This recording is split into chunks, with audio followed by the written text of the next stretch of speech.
ये चौथी नाव है जो रावल से आई, पर इसमें भी वो नहीं है। कहीं कहीं ऐसा तो नहीं है कि मेरे यहाँ आने से पहले ही वो रावल से आ गई।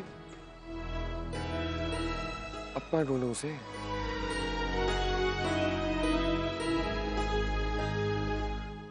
क्या हुआ जीजी? जी बड़ी बहू।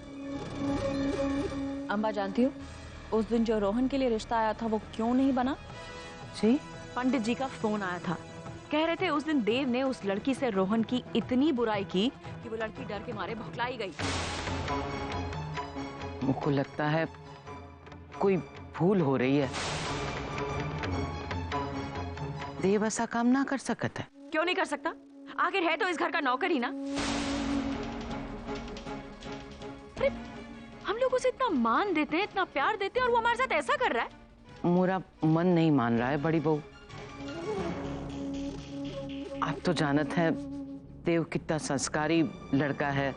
ऐसा नोची हरकत करे के बारे में देव सोच भी ना सकत है। बहस करने से क्या साबित होगा अम्बा?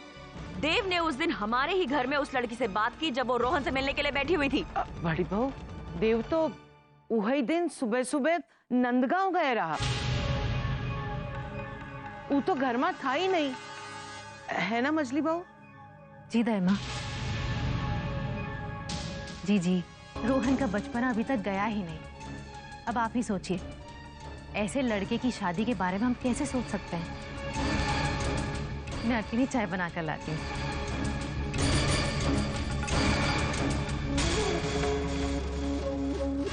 शादी तो करनी है रोहन की, और वो भी उसके 23 साल का होने से पहले, वो भी एक भोली भाली लड़की से, वरना इतने सालों की मेहनत व्यर्थ हो जाएगी जिसके लिए अब 1 महीना भी नहीं बचा है।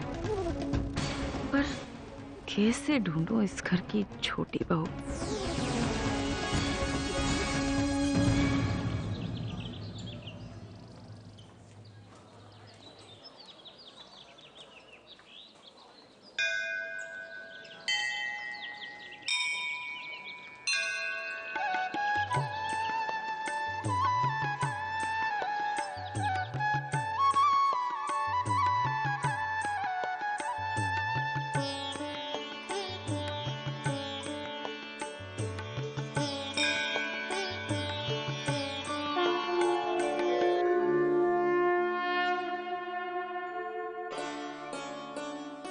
कान्हा, आप तो यहाँ अपनी राधा के साथ हो, लेकिन मैं तो यहाँ अपनी राधा को ढूंढने आया हूं ना, जिसे मैं प्यार करता हूँ।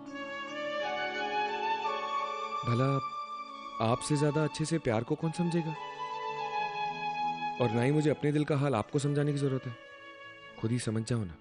और आप तो सब जानते हैं, अगर मेरा प्यार सच्चा है, पवित्र है, तो आपको मुझे उससे मिलवाना ही होगा। कुछ भी करके मुझे उस लड़की से मिलवा दो ना। सिर्फ एक बार कोई चमत्कार ही दिखा दो। गोविंद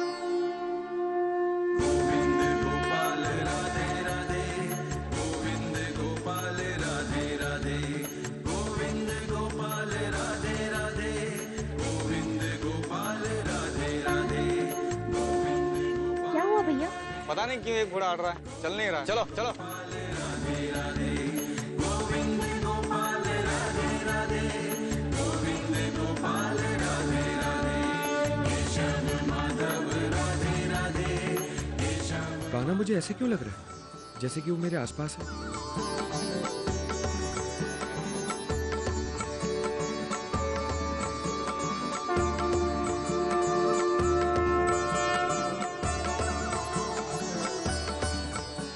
थैंक यू कान्हा, आपने मेरी सुन ली।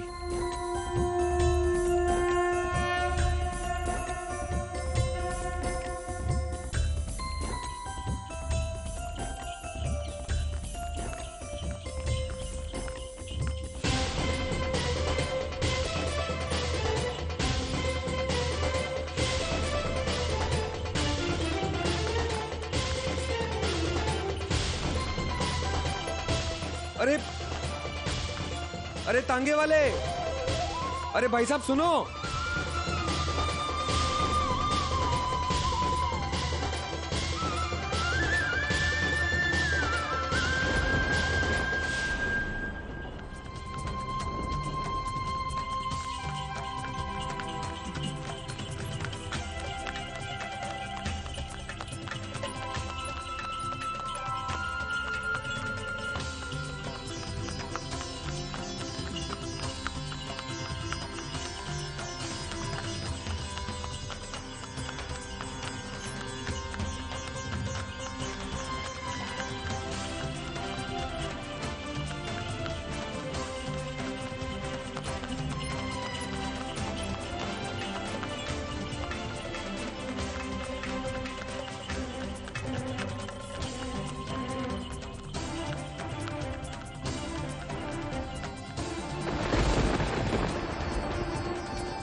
मुझे ऐसा क्यों लग रहा है जैसे वो अजनबी मेरे आसपास है।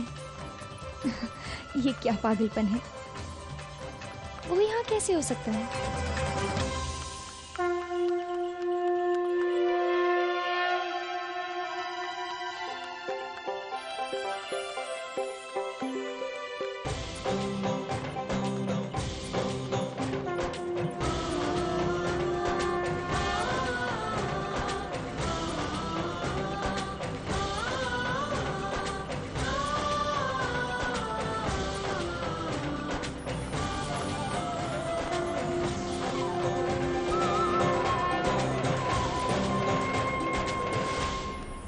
आप क्या क्या कर रहे हैं?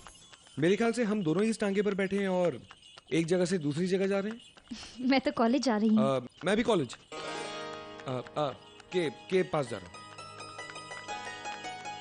वैसे चलते हुए टांगे पर चढ़ने की क्या जरूरत थी? दूसरा टांगा कर लेते।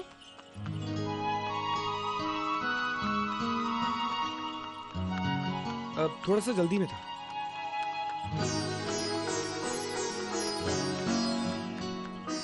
एक बात पूछूं? हाँ पूछिए पूछिए। क्या हम पहले कभी मिले हैं? लो, आप इतना जल्दी भूल भी गई?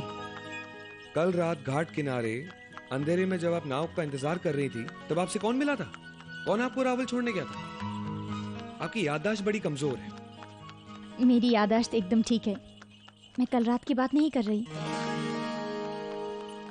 मैं उससे पहले की बात कर रही हूँ। क्या हम पहले कभी मिले हैं? क्यों? नहीं, आपसे मिलने के बाद ऐसा लगा जैसे मैं आपको बरसों से जानती हूँ। है ना? मुझे भी ऐसे ही लगता है। क्यों लगता होगा?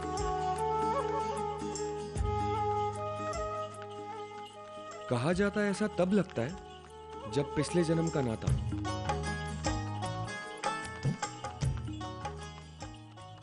कहीं हमारे बीच ऐसा कुछ तो नहीं है?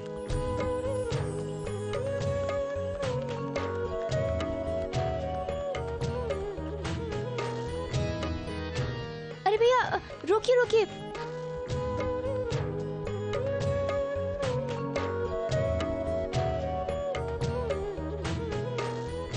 ये लीजिए भाई साहब। अरे ये क्या कर रहे हैं आप?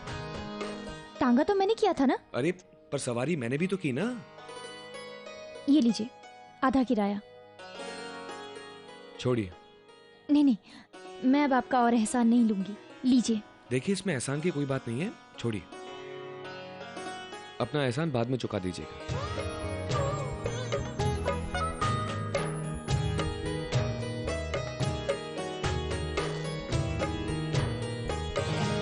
अरे आप कहाँ जा रहे हैं? कॉलेज। जी? लेकिन क्यों? आपसे बात करनी। तो यहीं कर लीजिए। क्या बात करनी है आपको? यहाँ सड़क पर? अरे तुम, कॉलेज तो आज बंद है ना? कॉलेज बंद है? हाँ, अब तो होली के बाद ही खुलेगा। लेकिन मैं जब कल आई थी मुझे तो किसी ने बताया ही नहीं। नोटिस लगी थी कल, मैंने भी नहीं देखा। तभी यहाँ आज सुबह सब कुछ खाली खाली था। जी? आप यहाँ सुबह आए थे क्या? हाँ। हाँ? हाँ, नहीं वो कुछ काम था, कुछ काम था।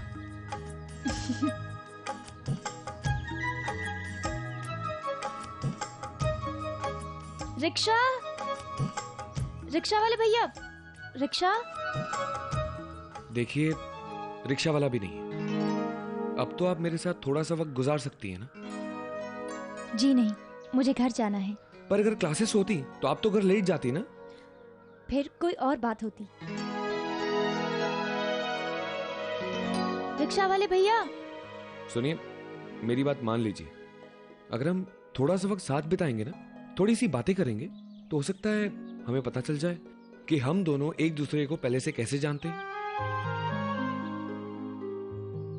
रिक्शा कोई भी नहीं है। देखिए, ये भी एक इशारा ही है। मतलब ये कि सबसे पहली बार मैंने आपको ऑडिटोरियम में देखा और उसी रात मैंने आपको घाट पर भी देखा। और आज हम फिर से मिले और यहाँ कोई रिक्शा वाला भी नहीं है और तांगे वाला तो बहुत दूर जा चुका है। देखिए, यहाँ और भी रिक्शा मिल जाएंगे, और वैसे भी मुझे घाट तक ही तो जाना है, मैं पैदल चली जाऊंगी। मतलब आपने ठान ली है कि आप मेरे साथ वक्त नहीं गुजारेंगी? नहीं, और आप भी अब मेरा पीछा नहीं करेंगे। ठीक है, नहीं आऊंगा, लेकिन आप भी ये बात जरूर याद रखिएगा, जैसे तकदीर ने हमें अब तक मिलवाया है, आगे भी मिलवाएगी। देख लेंगे। नमस्ते।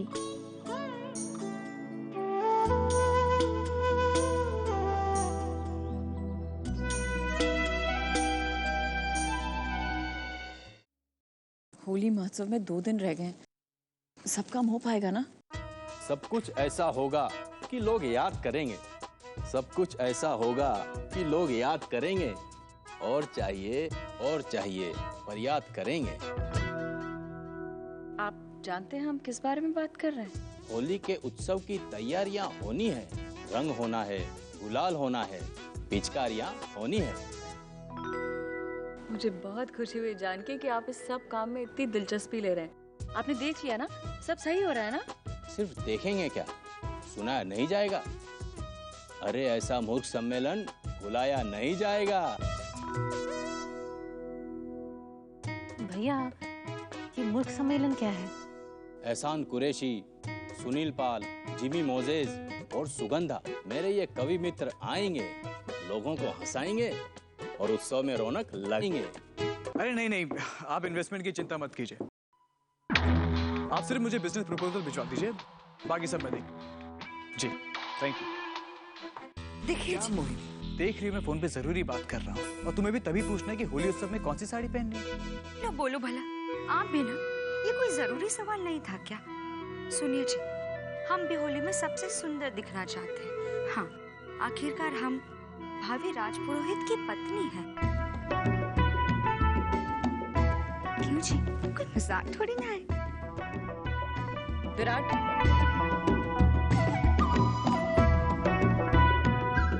जी मम्मी। अब होली की सब तैयारियां देख रहा है ना तू? मैं? हाँ। मम्मी, भाभी राजपुरोहित तैयारियां नहीं करता, ये तो नौकरों का काम है। देव ने तैयारी शुरू कर दी होंगी। पर निरीक्षण तो तुझे ही करना है ना? मुझे जो करना चाहिए मैं कर रहा हूँ, मैं चलता हूँ।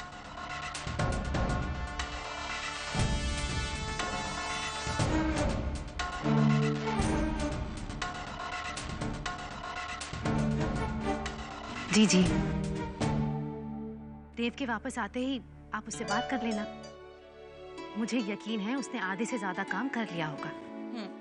प्रसाद बांटने के लिए वस्त्र, रंग वगैरह, इन सब का सब हो जाएगा। और भांग भूल मत जाना, नहीं चलेगा कोई बहाना। हर साल की तरह ये महोत्सव भी बहुत शानदार होना चाहिए। मथुरा के हर व्यक्ति को निमंत्रण जाना चाहिए, और क्या पता अपने रोहन के लिए भी हमें लड़की वहीं मिल जाए। हाँ? सच कहूं तो लड़की अभी तक मिल गई होती। आप थोड़ा कम खोट निकाला कीजिए ना जीजी। बोलो भला, छोटी माँ, सासू माँ रोहन के लिए खरा सोना लेकर आना चाहती है, जैसे हमें लेकर आई है ना सासू माँ? पद्मा, रोहन के लिए मैं सुंदर, सुशील, संस्कारी लड़की चाहती हूँ। जीवन साथी ढूंढने में अगर कोई गलती हो जाए ना, तो जिंदगी भर भुगतना पड़ता है। जीजी मेरी मानिए तो तिलकधर जी को बुला के घर भर की जन्मपत्री दिखा दीजिए, पता तो चले आखिर कब मिलेगी इस घर को छोटी बहू।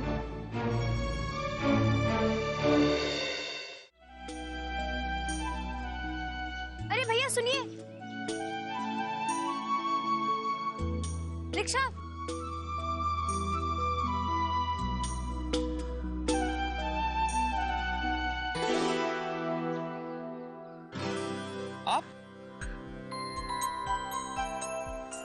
आप फिर से? आप हम एक दूसरे को जानते हैं क्या? जी हाँ, हम अभी थोड़ी देर पहले मिले थे ना। वैसे आपने कहा था कि आप मेरा पीछा नहीं करेंगे। ये इत्तेफाक है, सच्ची कसम से।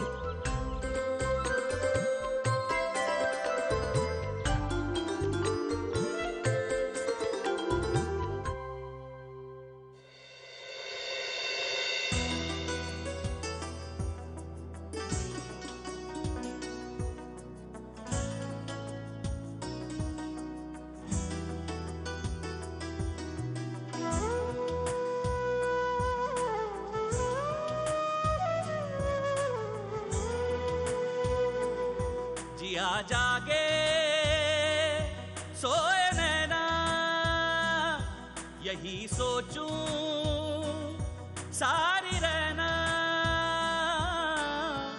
खींचे काहे मनवा तेरी ओर, दिखे ना जो कैसी है ये डोर। मोरी छवि में छब तोरी दिखे रे अब मोहे, प्रीत ने प्रीतम मान लिया तो है।